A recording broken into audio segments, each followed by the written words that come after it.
Well, hello, thank you for joining me today again on the Church History Trail. You're very welcome to the programme. And we're continuing here at Belfast City Hall, as you can see. And we're actually now at the Titanic Memorial Garden, which is here. And you can see the lovely flowers.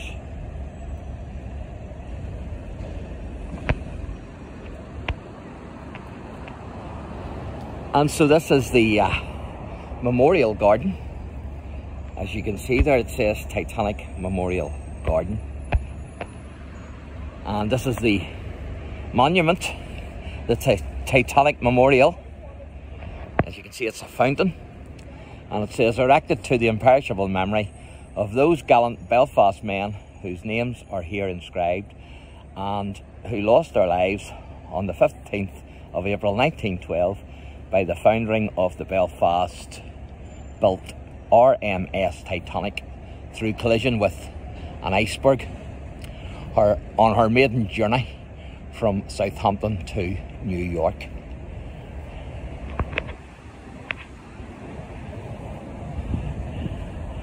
And it says here, Dr. John Edward Simpson, William McReynolds, Henry Philip Grease, Thomas Miller, Hugh Fitzpatrick, Joseph Beatty, Matthew Leonard, Archibald Scott, Hugh Calderwood, Richard Turkey, William McQuillan.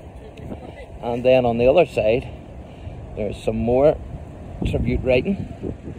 And it says, their devotion to duty and heroic conduct, through which the lives of many of those on board were saved, have left a record of calm fortitude and self-sacrifice, which will ever remain an inspiring example to succeeding generations. And then it says, greater love of no man than this, than lay down his life for his friends. And of course that's a Bible verse which was said by Jesus, of course. And it says here some more names. It says there, as you can see, the top name, Thomas Andrews Jr. And of course he was one of the naval architects of the Titanic, one of the designers. And he was from Cumber. And I've done a few videos on him, and his family is buried up in Cumber in the non-subscribing Presbyterian Church, and I've covered the grave there of his brother as well. So they're buried there. Of course, Thomas himself was lost at sea.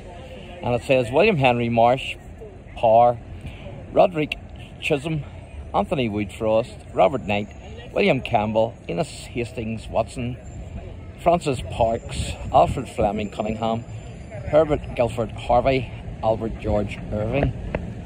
So that's the Memorial Park, or garden should I say, to the Titanic, to those who lost their lives. And so there's some more information here that I'm going to show you.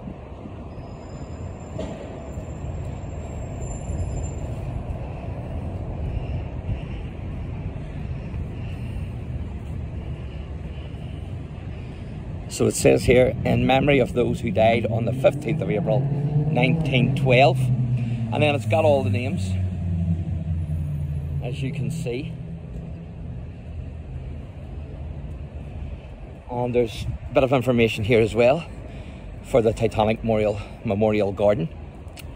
So it says here, I mightn't read all this to you, but I'll read some of it. You can pause the video, and if you want to read it yourself, then you can. Titanic Memorial Garden is a permanent tribute to over 1,500 passengers and crew who died after the ship struck an iceberg and sank in the North Atlantic during its maiden voyage in April 1912. So it talks a wee bit about the ship there. It says, why did the largest, most advanced ship of its time sink? Some claim that Captain Smith was at fault, that he ignored iceberg warnings from his crew and other ships. Others say her builders, Harland and Wolff, were to blame, claiming that rivets used in her construction were made from substandard iron. It is also speculated that Bruce Ismay, the managing director of the White Star Line, may have put pressure on Captain Smith to maintain the speed of the ship. Whatever the cause, she now lies over 12,000 feet down on the floor of the Atlantic, her debris strewn over half a mile across the seafloor, her bow and the stern nearly 2,000 feet apart. So that's the Titanic there, leaving Belfast.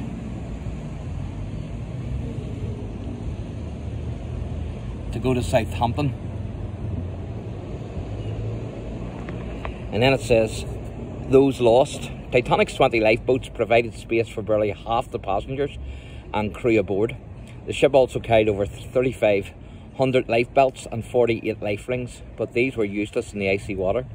The majority of passengers that went into the sea did not drown, but froze to death, succumbing to hypothermia in the icy waters of the North Atlantic. Many among the dead were Thomas Andrews and Captain Smith, as well as 691 crew. The number of first-class passengers lost was 124, of 166 second-class, and a disproportionate 530 of third-class passengers. And there you can see Near My God to Thee, which is a wee hymn. And you can see the lifeboats there. And that's the Titanic Memorial statue. And it says, overlooking the garden is the Belfast Titanic Memorial, a work by Sir Thomas Brock, which was unveiled in June 1920. The statue is both a beautiful work of art and a stark reminder of the terrible loss of life. Nearby stands a Parry Memorial, erected initially on his grave in Belfast City Cemetery, but restored and moved to its current position in 2006 in honour of William James Parry, 1847 to 1924. Parry was chairman of Harland and Wolff, the shipbuilders who built Titanic. The Titanic Memorial plaque bears the names of all those who died as a result of the tragedy. And then the last one says the survivors.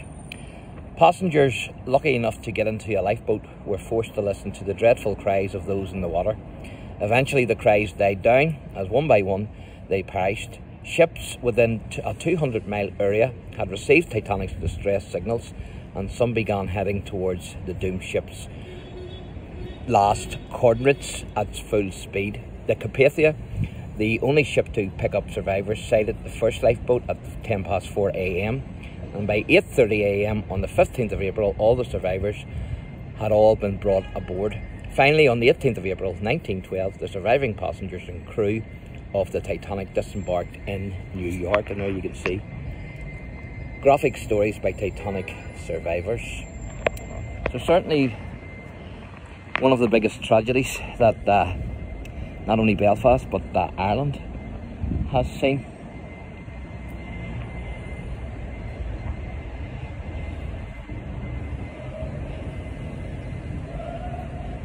And then this is the man that was mentioned, in loving and most grateful memory of my beloved husband, William James Parry, Viscount, and he was born the 31st of May 1847, died 7th of June 1924.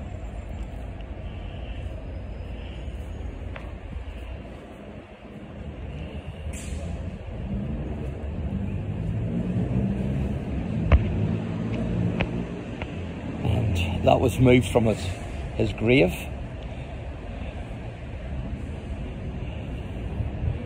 Now it says RMS Olympic, cross tons for White Star Line, built by Harland and Wolff, 1911.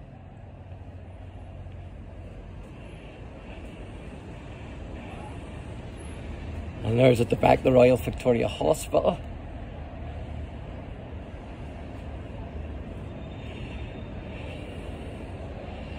And then this ship here is the SS Phoenician, 1508 cross tons for Bibby Line, first steamer built by Harland and Wolff, 1860.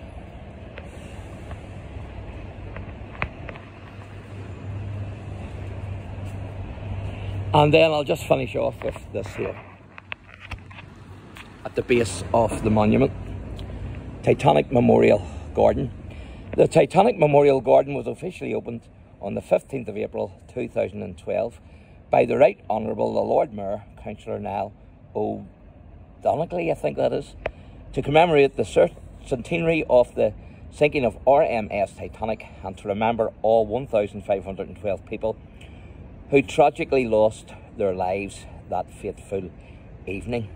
And you can see the wee Harland and Wolff emblem there. And also Belfast City Council. and then the ship itself. So thanks for watching, and God bless.